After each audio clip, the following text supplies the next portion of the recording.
India Hindu രാഷ്ട്രമാണ്, അതിന് ഭരണഘടനയുടെ അനുമതി ആവശ്യമില്ലെന്ന് മോഹൻ ഭാഗവത്. അതാണ് തലക്കെട്ട്. ആ വാർത്ത ഒന്ന് വായിക്കാം. ഇന്ത്യ ഹിന്ദു രാഷ്ട്രമാണെന്നും അതിന് ഭരണഘടനയുടെ അനുമതി ആവശ്യമില്ലെന്നും RSS തലവൻ മോഹൻ ഭാഗവത്. രാജ്യത്തിൻ്റെ സാംസ്കാരിക പാരമ്പര്യവും പൂർവികരുടെ മഹത്വവും നിലനിൽക്കുന്നിടത്തോളം കാലം ഇന്ത്യ ഹിന്ദു രാഷ്ട്രമാണെന്നാണ് മോഹൻ ഭാഗവത് പറയുന്നത്. സൂര്യൻ കിഴക്കാണ് ഉദിക്കുന്നത്. അതെന്നാണ് സംഭവിച്ചതെന്ന് ആർക്കും അറിയില്ല. അതിന് ഭരണഘടനയുടെ അനുമതിയും ആവശ്യമില്ല.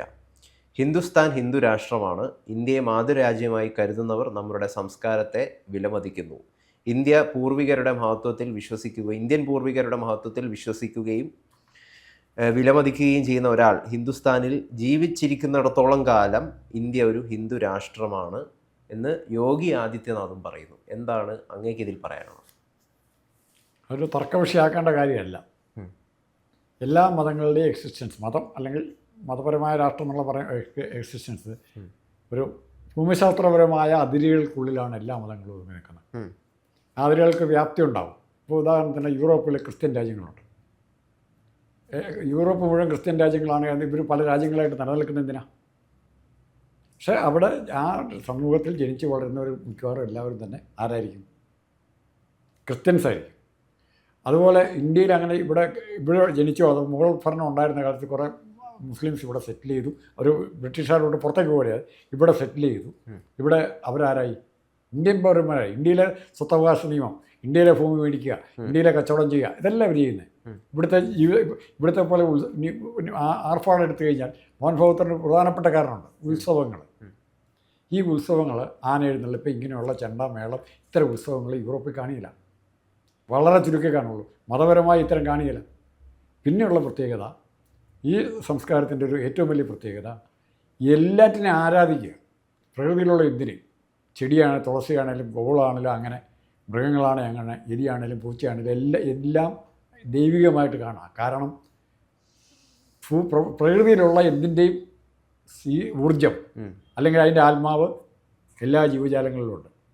അതുകൊണ്ട് തന്നെ പ്രകൃതിയെ പൂർണ്ണമായി സങ്കല്പിച്ചുകൊണ്ടാണ് ഇത് വരുന്നത്. പിന്നെ ഇവിടെ തർക്കം വരുന്ന എപ്പോഴാണെന്ന് പറഞ്ഞാൽ, സ്വത്തിൻ്റെ കാര്യത്തിൽ ചിലപ്പോൾ തർക്കം വരും. അല്ലെ എൻ്റെ സ്വത്ത് മറ്റൊരാൾ അടിച്ചെടുത്തോട്ട് പോയി അങ്ങനെ തിരിച്ചും മറിച്ചും പറയാം. അല്ലെങ്കിൽ കല്യാണം ഇവിടെ പ്രധാനപ്പെട്ട ഘടകമാണ്. ഇൻ്റർകാസ്റ്റ് മാരേജ്, അതാണ് ലവ് ജിഹാദ് എന്നൊക്കെ പറഞ്ഞ് എതിർപ്പുണ്ടാകുന്നത്. അത് ബുദ്ധിപൂർവ്വം ഇവിടെ ഒരു 2-3 നിയമങ്ങൾ മാറ്റം വരുത്തിയാൽ മതി. ഇൻ്റർകാസ്റ്റ് മാരേജിലൊന്നും പ്രശ്നമില്ല. പക്ഷേ അതുമായി ബന്ധപ്പെട്ടുള്ള കൺവേർഷൻ, മതം മാറൽ എപ്പോൾ ചെയ്യണം? 5-6 വർഷം കഴിഞ്ഞിട്ടേ ചെയ്യാവുള്ളൂ. പിന്നെ സ്ത്രീ സുരക്ഷയാണ് ഉദ്ദേശിക്കുന്നത്. സ്ത്രീകളെ ഏത് വിഭാഗത്തിൽപ്പെട്ട സ്ത്രീയാണോ ആ സ്ത്രീയുടെ ജാതിയിലേക്ക് മാറിയ കുഴപ്പമില്ല. അങ്ങനെ ആരെങ്കിലും ഇവിടെ പറയുന്നുണ്ടോ? അപ്പോൾ ഈ മതത്തെ രാഷ്ട്രീയമായിട്ട് കാണുന്നതിന് പകരം ഇങ്ങേര് പറഞ്ഞിരിക്കുന്നത്, ഇവിടെ ജനിച്ചു വളർന്ന ഒരാൾക്ക് ഞാൻ ഹിന്ദു അല്ലെന്ന് പറയാൻ പറ്റില്ല എന്ന് പറയാമോ? ഒരു ഹിന്ദു ഒരു മുസ്ലിം തമ്മിലുള്ള വ്യത്യാസം എന്ന് പറയാമോ? ഹിന്ദു മുസ്ലിം തമ്മിലുള്ള വ്യത്യാസം ചെയ്യും മനുഷ്യരെ വെച്ച് ആത്യന്തികമായി യാതൊരു വ്യത്യാസമില്ല. ആത്യന്തികമായിട്ട് ജീവിത രീതിയിൽ കാര്യമായ വ്യത്യാസമൊന്നുമില്ല. ഇവനും ഭക്ഷണം കഴിക്കണ്ടേ ഉച്ചയ്ക്ക്? എന്നെ ഭക്ഷണം കഴിക്കണ വ്യത്യാസം കാണാം. അവൻ ജനിച്ചു വളർന്ന് ഭക്ഷണം കഴിക്കണ്ടേ, വെള്ളം കുടിക്കണ്ടേ, കുളിക്കണ്ടേ, പല്ല് തേക്കണ്ടേ? അവൻ്റെ ദൈനംദിന അവന് 24 മണിക്കൂറിൽ 1 മണിക്കൂർ പോലും അവൻ മതത്തെക്കുറിച്ച് ആലോചിക്കാനൊന്നും സമയമില്ല. അല്ല, വ്യത്യാസം വരും. എപ്പോഴാണെന്ന് വെച്ച് കഴിഞ്ഞാൽ, ഈ എന്താണ്, എൻ്റേത് മാത്രമാണ് ശരി എന്നൊരാൾ വാശി പിടിക്കാൻ തുടങ്ങുമ്പോൾ അവിടെ തർക്കം വരും. ഞാൻ പറഞ്ഞാൽ ശരി, നീ പശു ഇറച്ചി തിന്നണ്ട എന്ന് ഹിന്ദു പറയും. നീ പോത്ത് അല്ല പന്നി തിന്നാൻ പാടില്ലെന്ന് മുസ്ലിം പറയും. അതിന് വാശി പിടിക്കില്ല. മറ്റുള്ളവർ കഴിച്ചോട്ടെ. ആഹാരം എന്ന് പറയുന്നത് അങ്ങനെയാണ്. മനുഷ്യൻ്റെ ശരീരം മുഴുവൻ പട്ടിണി കിടന്ന് മരിക്കുമെന്നുണ്ടെങ്കിൽ സ്വന്തം മക്കളുടെ ശരീരം വരെ കഴിക്കും. ആ കഥ അറിയാവോ? അതാണ് ഹിന്ദുമതം പഠിപ്പിച്ചിരിക്കുന്നത്. ആഹാരത്തെക്കുറിച്ച് വിശപ്പ് വരുമ്പോൾ വിശപ്പ് ഒടുക്കാൻ എന്ത് വേണം കഴിക്കാം. ഈ പ്രകൃതി എന്ന് പറയുന്നത്, അല്ലെങ്കിൽ ഭൂമിക്ക് മതമുണ്ടോ? ഭൂമിക്ക് മതമുണ്ട്. ഭൂമി തന്നെയാണ് മതം. അതാണ് അതിൻ്റെ ശരിയായ ഇൻ്റർപ്രിട്ടേഷൻ. ഭൂമിയിൽ നിന്ന് അതുകൊണ്ടാണ് പലതരത്തിൽ വരുന്നത്. ഇപ്പോൾ ക്രിസ്ത്യാനിറ്റി ആണെങ്കിൽ ലോകം മുഴുവൻ ക്രിസ്ത്യാനിറ്റി ഉണ്ടായോ? ഇല്ലല്ലോ. ബുദ്ധമതം ലോകം മുഴുവൻ ഉണ്ടായോ? ഇസ്ലാം ലോകം മുഴുവൻ ഉണ്ടായോ? ഹിന്ദുമതം ലോകം മുഴുവൻ ഉണ്ടായോ? ഹിന്ദുമതം ലോകം മുഴുവൻ ഉണ്ടായോ? ഇല്ല. ഈ ഭാഗത്ത് മാത്രമേ അങ്ങ് അഫ്ഗാനിസ്ഥാനോ അല്ലെങ്കിൽ ഇന്തോനേഷ്യയോ വരെയൊക്കെ ചുരുങ്ങി അതിനപ്പുറത്തേക്ക് പോയിട്ട് യൂറോപ്പിലേക്ക് ഹിന്ദുമതം പോയിട്ടുണ്ടോ? എൻ്റെ ഭാഗത്തെ. അപ്പോൾ ഇത് വ്യാപകമായിട്ടുള്ളതല്ല. നമ്മൾ ജീവിക്കുന്ന പ്രദേശം, അവിടുത്തെ ആചാരം, അതാണ് പ്രധാനം. ഭൂമിശാസ്ത്രപരമാണ്. ആ ഭൂമിശാസ്ത്രപരമായ പ്രത്യേകതകൾ ഇവിടെ ഒത്തിരിയുണ്ട്. ഇപ്പോൾ ഞാൻ തിരിച്ച് 2 ഉദാഹരണങ്ങൾ അങ്ങോട്ട് പറയാം. ഒരു ചോദ്യം അങ്ങോട്ട് ചോദിക്കുക, എന്നിട്ട് അതിൻ്റെ ഉത്തരം പറഞ്ഞാൽ മതി. ഏതെങ്കിലും ഞാൻ കുറേ രാജ്യങ്ങളുടെ പേര് പറയാം. സിറിയ, ഈജിപ്ത്, ലെബനോൻ, ജോർദാൻ, ഇങ്ങനെയുള്ള കുറേ മുസ്ലിം രാജ്യങ്ങൾ. മലേഷ്യ വേണേൽ പറയാൻ പറ്റില്ല, മലേഷ്യ കുറച്ചുകൂടെ വ്യത്യാസമുണ്ട്. ഇറാന്, ഇറാഖ് തുടങ്ങിയ രാജ്യങ്ങളിലെ അറിയപ്പെടുന്ന ഒരു മുസ്ലിം സ്ത്രീയുടെ പേര് പറയാം. അറിയപ്പെടുന്ന മുസ്ലിം സ്ത്രീയുടെ സാഹിത്യ രംഗത്തോ ശാസ്ത്ര രംഗത്തോ. മലാല യൂസഫലി. മലാല ഏത് രാജ്യം? പാകിസ്ഥാനാണ്. അതെ, ഈ ഞാൻ ചോദിച്ച ഏതെങ്കിലും രാജ്യത്തുണ്ടോ? പാകിസ്ഥാനും ബംഗ്ലാദേശിനും കൂടെ ബാക്കി പറ.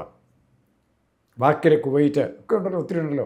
UAE ഒക്കെ അറിയപ്പെടുന്ന ഒരു മുസ്ലിം. സിറിയയിലുണ്ടെന്ന് തോന്നുന്നു, നുജുദ്ദീൻ നാട്ടിലെ പേര്. ആദ്യം അല്ലല്ല, ഒരു അത്ര ഇപ്പോൾ ഇല്ലാതൊക്കെ വെട്ടി ദൂരെ കളഞ്ഞു.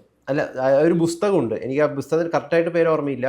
എൻ്റെ പേര് നുജുദ്ദീൻ, എനിക്ക് 12 വയസ്സ് വിവാഹിതയായി എന്ന് പറഞ്ഞിട്ടൊരു പുസ്തകം. അത് അവിടുത്തെ സിറിയയിൽ നിന്ന് ആ സ്ത്രീ ഇപ്പോൾ ജീവിച്ചിരിപ്പുണ്ടോ? ജീവിച്ചിരിപ്പുണ്ട്.